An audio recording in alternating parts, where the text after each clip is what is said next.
A desperate last stand underway right now in Mariupol. Bloody battles raging inside the city's besieged steel plant.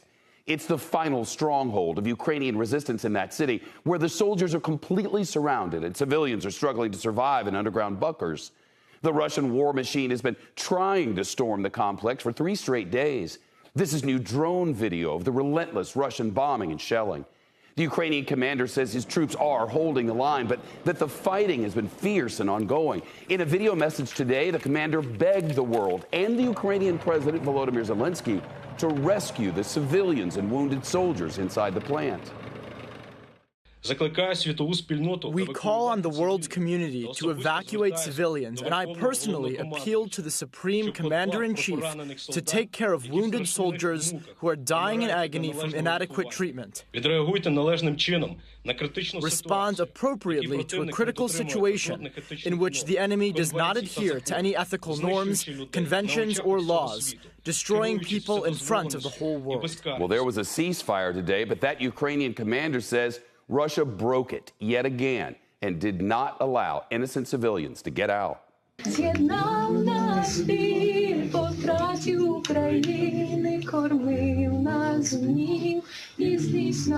of the steel plant defenders singing in the dark a Ukrainian battle hymn. The lyrics hauntingly relevant. We were born in a great hour from the fires of war and the flames of gunshots.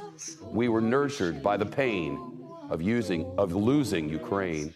Our coverage begins tonight with NBC's Cal Perry reporting live in the Ukrainian capital, Kyiv. Cal.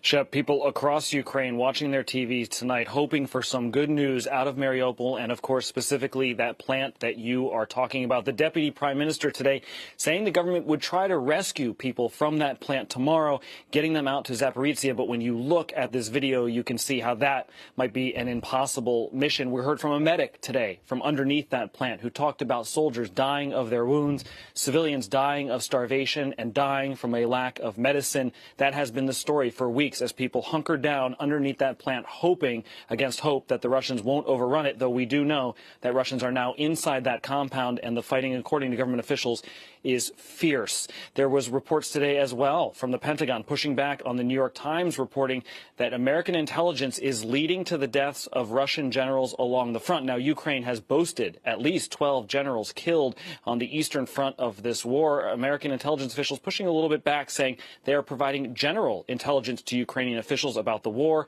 What Ukraine does with that intelligence is up to them. And we do know, Shep, the operational security amongst these generals has been very poor, according to Ukrainian officials. They are using their cell phones. Some of them are calling home. It seems likely that that is how they were targeted. Shep. Cal Perry live early this Friday morning in Kyiv.